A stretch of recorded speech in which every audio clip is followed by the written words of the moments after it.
Hello, this is Jammal Adio Anibaba. Today is October 24th, 2023. I want to do a cut of a song that Abibu Oluwa did for JK Randle. Who is JK Randle? JK Randle is Joseph Koshoniola Randle, a Lagosian. From his paternal line, he was a Saro, meaning the returnees from Sierra Leone. From his maternal side, was a Aguda, meaning the Brazilian lineage, the returnees lineage, and the Brazilian quarters on Lagos Island. He was born in 1909. That year was also an important year in my lineage. He grew up on island, King's College graduate. He was a sport enthusiast, loved sports activities, worked internal revenue with the late Adeniji Adele, the late Oba of Lagos. So they were colleagues.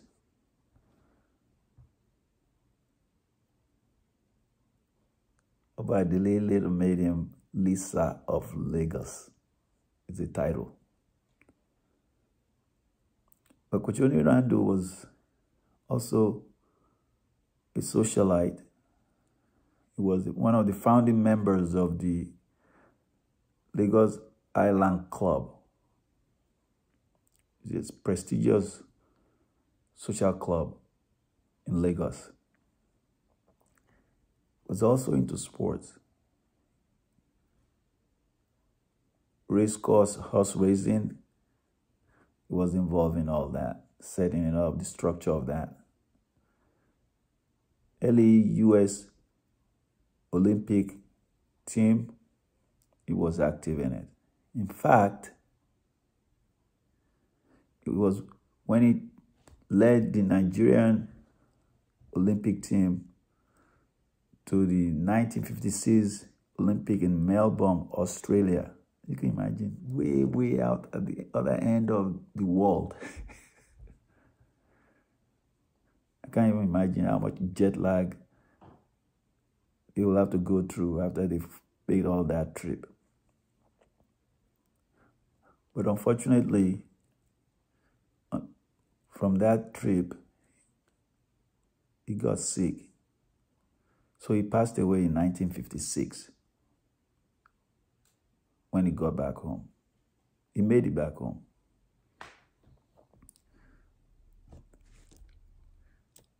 I want you guys to listen to the lyrics of this song, and you're going to find some important elements in it. His characteristic, Abibu talk about his characteristic as a human being. You get it in these lyrics. But also, you also be able to catch something about the social environment of Lagos Island, Eko, as of 1956. Remember now, Koshoni is of Saro and Aguda. So, he will be of a Christian leaning. But he's surrounded with extended families on both sides of the religion and so forth. But what's mostly common among the Lagosian on the island, especially the people from the first settlement, which will be Saleko, the people mostly in the second settlement, which is Ologbowo, the people in the fourth settlement, which will be Okofaji. They are predominantly Muslims. So when people die, they bury within 24 hours. But when Koshoniola died, he was embalmed. So, and then when they lay him in state, people were able to go watch him lay in state. And that was eye-opener for a lot of Lagosians that are not used to seeing a dead person embalmed, dressed, and he still lay there like as if he's just taking a nap. You'll catch it in the lyrics. So let's go. Remember now, the recording of back then were mono recording, so the quality of the recording is not that good, but you'll still be able to catch it. This is historical documentation approach I'm taking you guys through. So don't get caught up in the quality of the music production. There was little or nothing like that back then. There was no real sophisticated recording equipment. So you guys listen to it.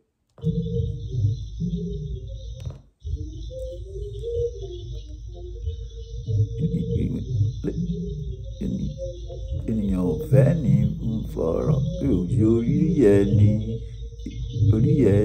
ló ń yọ ni. Lété òpa lójú ẹni, ẹ̀yìn ẹni là ń gbìmọ̀ràn. Bójú bá kojú ẹnu àrí dẹ̀rẹ̀dẹ̀rẹ̀. Ikú jọba lèní, ikú jọba lọ́la, ikú àlèmútù. Jọba lèní, ikú jọba lọ́la, ikú àlèmútù. Bá Olódùmarè foríjì JK Randle. Ẹ̀hóṣù jẹ́ òrìṣà tó bá níbà owó tògùn jẹ́ àfẹnu ẹ̀hóṣù jẹ́. Ṣùgbọ́n àlùmọ́tò bá kò má kàn ní ikú ó mú Koshoniola lọ.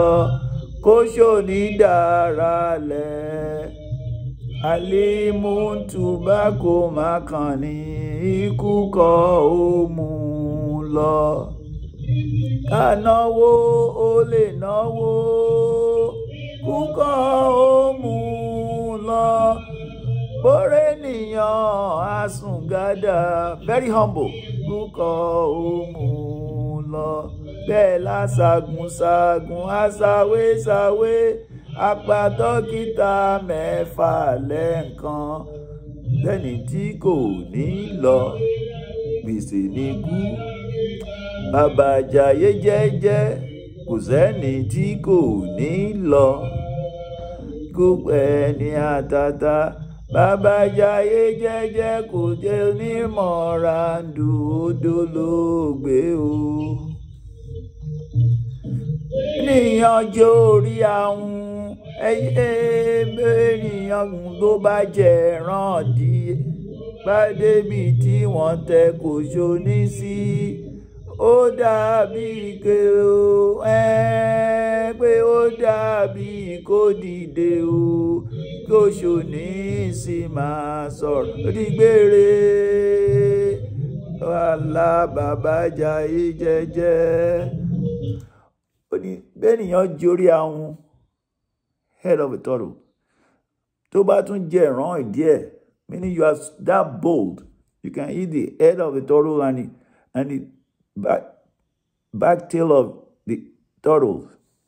This is Yoruba implying a really bold individual. Tó bá débi tí wọ́n tẹ Koshoniola sí, when you get to where Koshoniola was laying state,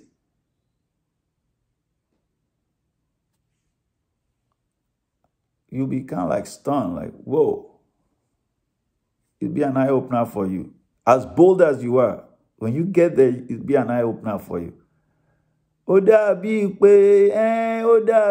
pé kó dìde o, kí Koshoniola sì máa sọ̀rọ̀ o. Ó dìgbére, ó dàríná kó dojú àlá bàbá jayé jẹ́jẹ́ ká ṣá máa hùwà ìwà rere lẹ̀ṣọ́ èèyàn o. Ọba ọlọ́lá Olódùmarè foríjì JK Randle o. À ń lọ má fọ̀rùn yọ̀ mí. Ìwà rere lẹ̀ṣọ́ èèyàn o. Ọlọ́lá Olódùmarè foríjì JK Randle o. I'll play another version of it for you guys to hear. It's still the same song, but the recording.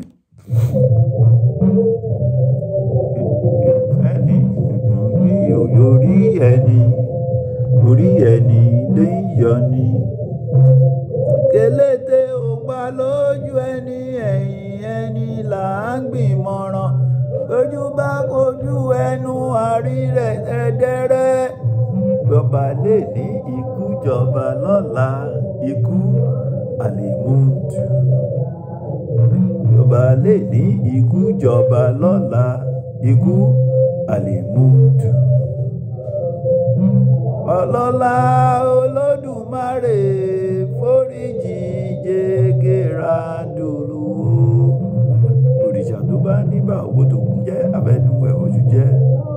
Pàápọ̀pọ̀ kan ní kóṣòní dára lẹ̀. Àlímútù bá kò má kàn ní ikú kọ́ ó mú lọ. Ó lè náwó ikú kan ó mú lọ. Níyàn àsùngádà ikú kan ó mú lọ. Aṣàgùnṣàgùn aṣàwéṣàwé dókítà mẹ́fà lẹ́ẹ̀kan ṣo. Aṣàgùnṣàgùn aṣàwéṣàwé àgbà dókítà mẹ́fà lẹ́ẹ̀kan ṣo. Ikú pẹ́ ní àtàtà. Ikú pẹ́ ní àtàtà. Bàbá jayé jẹ́jẹ́ kò jóná mọ́ Randle ó dolóògbé o. Yán dórí àwọn ènìyàn jórí àwọn bó bá jẹ́ yán díẹ̀ áké. Bó bá débi tí wọ́n tẹ Kòṣóní sí. Ó dàbí pé ó dàbí kó dìde o. Kòṣóní sì máa sọ ó dìgbére. Ó dàríná kó ó dojú àlá bàbá jayé jẹ́jẹ́. Àmì gbogbo wa là ń lọ má fọ̀rùn yọ̀ mí. Ìwà rere lẹ̀ṣọ́ èèyàn o.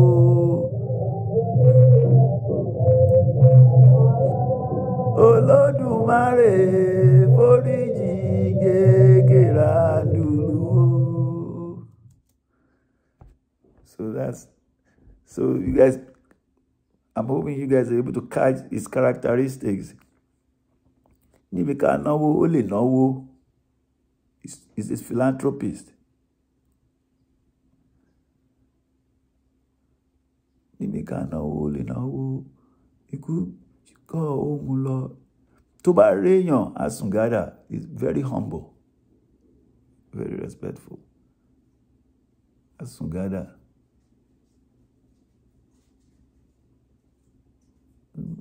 Náwó ó lè náwó, ikú kọ́ ohun lọ. Bó bá réyàn, àsùngádà, ikú kọ́ ohun lọ. So you could pick his characteristic, philanthropist, but also very humble. Aṣàgùnṣàgùn aṣàwéṣàwé àgbà dókítà mẹ́fà lẹ́ẹ̀kan ṣoṣo. Síbẹ̀síbẹ̀ àlímútù bá kó má kàn ní mú lọ. Ikú àlímútù. Ká ṣá máa hùwà ìwà rere lẹ̀ṣọ́ èèyàn o. Ẹ jẹ́ ká máa hùwà rere o, ìwà rere lẹ̀ṣọ́ èèyàn. You guys remain blessed. Don't forget your do-re-mis.